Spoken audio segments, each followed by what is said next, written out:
So how come nothing new ever happens in our life? If the quantum law works, and we know that it does, then how come we keep having the same relationships or the same jobs or the same circumstances in our life? How come it's so routine and predictable that it seems that Newtonian physics is the law? Because we haven't mastered this idea called observation. So this one particular researcher says, well, who do I know that knows how to pay attention really well? So he gets on the phone, he calls the Dalai Lama. And he says, can you send me your 8 best guys? I want to study these guys, and I want to see what happens in their brain when they're focusing on a single-minded thing like compassion or divinity or unconditional love. Now, these guys, by the way, had over 40,000 hours of focused meditation. They spent over 40 years practicing. While you were laying on the beach, they were focusing on single-minded thoughts. And then they said, let's take a control group, just a group of people that are just average people, and we'll use the monks, and we'll teach them how to do this thing called focused concentration, what science is now called paying attention. By the way, the average human being loses their attention span 6 to 10 times a minute. That's why only a few subatomic particles actually pay attention to our mind. So he said, okay, we're going to hook these guys up to these brain scans, particular ones called EEGs. And EEGs measure electromagnetic frequency that the brain emits. And so they took 256 electrodes and they covered their whole entire head. Can you picture these monks, with the things? And then they ran all the feedback into a computer that created a holographic picture of the brain, and they were able to begin to measure brain activity. They said to these monks, be your normal self. They took 8 of them, be your normal self. And then they said, okay, now listen, you guys, pay attention to compassion. Just close your eyes and pay attention to compassion.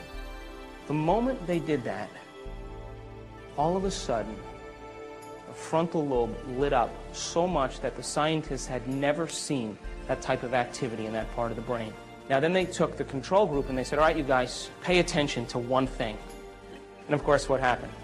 My back hurts. How long is this going to take? I don't really want to do this. Am I doing it right? I wonder what my kid's doing. I got to buy dinner, all that stuff. And guess what happened to their frontal lobe? Meh. Nothing. Nothing. Now, in one particular monk, there's a part of the frontal lobe on the left side, which is really the happy spot in the brain. And this guy's left frontal lobe was so ignited that the scientists said, this guy's got to be the happiest guy in the world. They'd never seen activity like this before. But then the scientists began to think about this, and what they said was, maybe paying attention and concentration and observation is a skill. Just like tennis or golf, and you can improve it if you keep practicing it. Now think about this. The brain is the instrument that we use. It's the machinery for us to process thought. How many people will accept that? And it also has some automatic processes that allow us to function. But for the most part, it's the greatest area in the body where there's the greatest number of neurons clustered together. And where you have the greatest number of neurons clustered together, you have the greatest intelligence. So the brain is the central clearinghouse of intelligence. Mind, by the way, is what the brain does. Mind is the brain in action. It's the brain at work. When we can measure a working brain, we're studying mind. So mind is when the brain is in action. So when we're using functional brain scans and we're studying how the brain works, we're studying this concept called mind. Then here's my question. If the brain is the instrument for intelligence or processing thought, and mind is what the brain does, if you can improve the way your brain works, who's doing the improving? And it's that nasty 13-letter word called consciousness. That's the only solution. Consciousness is our self-aware, free-willed individual that is really not the body, is not the brain, and is not the mind. As a matter of fact, consciousness is what manipulates the brain to produce mind. The brain processes 400 billion bits of information every second. But we're only aware of about 2,000 of those 400 billion bits of information. And you know what those 2,000 bits of information have to do with? 3 things, and only 3 things. The body, the environment, and time. That's it. You know, does your back hurt? You have a headache? Are you tired? Is it too cold in here? Is it too bright in here? Is it too dark in here? You like the way the person smells sitting next to you. You even like the person next to you. How long is this guy going to talk before we can break? And that's where all of our self-awareness is on. It's only on the body, the environment, and time. And yet billions of bits of information is being processed by the brain. Now, when we can take consciousness, self-awareness, and move it away from the body, the environment, and time, we no longer have to live by the laws of the body, the environment, and time. And when we're able to do that, we begin to open the door to walk into the quantum field. And in an age of information, ignorance is a choice. I don't want people to be intimidated because what science shows is factual, right? So they're more likely to believe in that. And the moment you use a word from some tradition or some religion or for some sect or culture, some people shut off. They have a stigma about it that really limits their participation because of their past experience, because of their beliefs. Most people live by the same feelings every single day. You know, people wake up in the morning and your brain is a record of the past, so you wake up and you start thinking about your problems, and your problems are connected to certain people and things at certain times and places.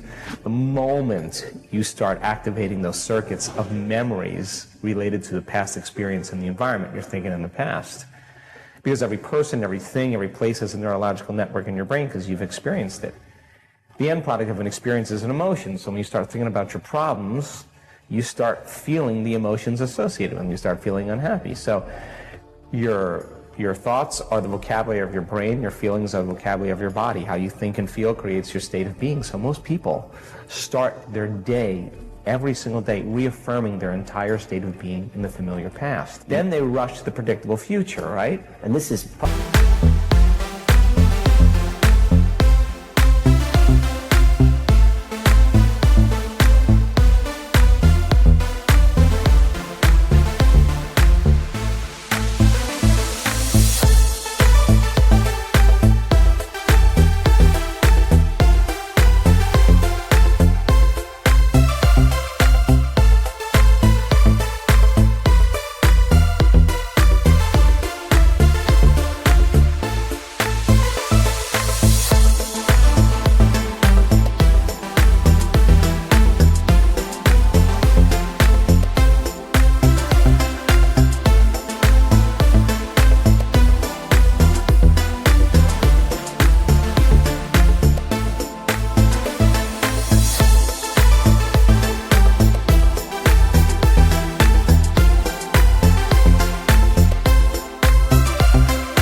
Probably 99.99% of humans in the world wake up. In doing that unconscious and habitually. So then they go through the same routine behaviors that they've been doing for the last 5 years. In their habitat is reinforcing their habits, and they're going through a series of unconscious choices, behaviors, experiences, and emotions. They do that for 10 years. They're on autopilot, and their body's dragging them into a predictable future based on what they did in the past, and they've, in a sense, lost their free will to a program. I assert if you're not in the present moment, you're running a program. So if a person's living by guilt and they don't know it's guilt because it just feels like they've been feeling that way every single day or suffering, and those emotions are driving their thoughts, and if they can't think greater than how they feel, and feelings and emotions are a record of the past or thinking in the past. If you think you're a failure, you feel like a failure. Once you feel like a failure, you think you're more of a failure. And people get caught in these loops. Okay, when I'm stuck in my anger loop, I need to use another emotion to get myself out of that, not the analytical thinking. Well, just ask yourself this question. Who is that anger hurting? Me and everyone around me. Yeah, so first your body, right? Because there's some toxicity in the long term. For short term, it's fine. But if you're caught in the rush of anger over and over again, well, you're downregulating the gene, right? And if you're thinking about the problem, check this out. You're thinking about the problem and it's creating the response of anger. You're conditioning your body to become the mind of anger. In other words, conditioning just takes a thought or an image and a feeling or an emotion. So every time you do that, you're conditioning your body to become more dependent on anger. So what you have to do is you have to remember. That means then you would have to apply some type of exercise or some type of skill to stop, close your eyes, work on your breathing, elevate your emotional state. Remember the feelings of your future instead of the feelings of your past. In other words, if you're creating a wonderful future and you feel the emotions of that future and you feel like you're connected to the energy of your future, the moment you get angry and frustrated, you just disconnected from the energy of your future, and now you're back to the energy of your past, and don't expect anything to change. But that's okay. It's not a bad thing. We're human, right? But you take a moment and say, what's more important, this or my future? Okay, give me a minute. It's going to take me a little bit. It may take me an hour to get past the chemicals, but let's go. Okay. And so people are starting to do that more and more, and the reality that they're perceiving is incidental now compared to what they're creating in their future. So they're reacting less to their environment, and they're investing more of their attention and energy into a new future. So it's all about that future, and yet most of us live our lives in the past, and everything is based on the past, and we're all triggered on these past pieces. Sure. The best way to say it is, if you're not defined by a vision of the future,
you're left with the memories of the past.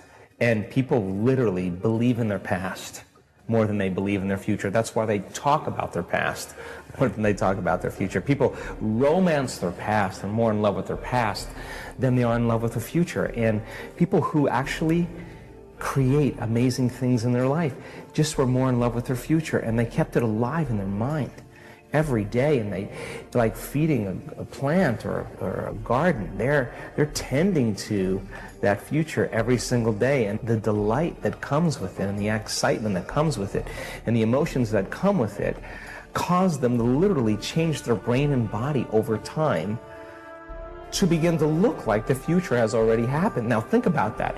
If there's evidence in your brain and body by thought alone, evidence that looks like you've already experienced your future, what does that mean? It's already happened. So relax, because it's going to find you, and it's going to come in a way that you least expect. That's the beauty behind this. If you could have predicted, it's nothing new. It's got to surprise you. The brain learns by mistakes and surprises. So why not be surprised by an unknown coincidence or opportunity or synchronicity? And the moment you notice what you did inside of you that produced that effect outside of you, you're going to pay attention to what you did, and you're going to do it again, and you're going to believe less that you are the victim of your life. You know, someone or something is controlling your feelings and thoughts. So all of a sudden realizing your feelings and thoughts begin to create an outcome in your life. I think that experience then causes a human being to feel empowered. They start to believe in themselves more, and I think when we believe in ourselves, I think we believe in possibility. And when we believe in possibilities, I think we really believe in ourselves. And getting people to that point, to realize that nobody's excluded from this. You can't tell me any longer that you're too old to do this. We have brain scans of people in their 80s that will blow your mind, and they can be watching. Always focus on a future of yours. And by doing that, you can start healing yourself in all ways. You can't tell me you're too sick to do this work. I've seen super sick people with 50 brain tumors turn their life around. They have no brain tumors, 50 brain tumors. You can't tell me that you had a turbulent past and you can't do this work. I've seen people that had the most abusive past. They're the happiest people in the world. You can't even tell me that you'd never meditated before, because many times the people who have never meditated have the most profound experience because they're not expecting anything. You can't tell me you're too overweight, you're too underweight. You can't tell me any of that. You can't tell me you're too this or too that. I've seen it in all shapes, all sizes, all colors, all ages. You mentioned the abusive past. And I would love it if we could talk a little bit about trauma today. When you see people go through trauma, Joe, do you see sometimes that some of that is passed through DNA, through culture, and then how do you end up? Because you must have a whole room full of people with different traumas, physical, emotional. How do you look at that phenomenon, and how do you get people talking about that? The stronger the emotion that we feel from some external event in our life, the more altered we feel inside of us as a result of that condition outside of us, the more we pay attention to the cause, and the brain narrows its focus on whatever it is that's sitting there, and it freezes an image and it takes a snapshot. And that's called a memory. So the higher the emotional quotient, the more fear, the more pain, the more shock, the more anger, whatever it is, the more we pay attention to the cause. And so then we create long-term memories that way.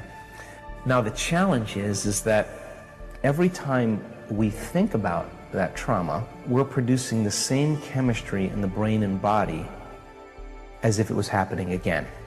So some people, after an event like that, are literally re-experiencing it 100 times in one day.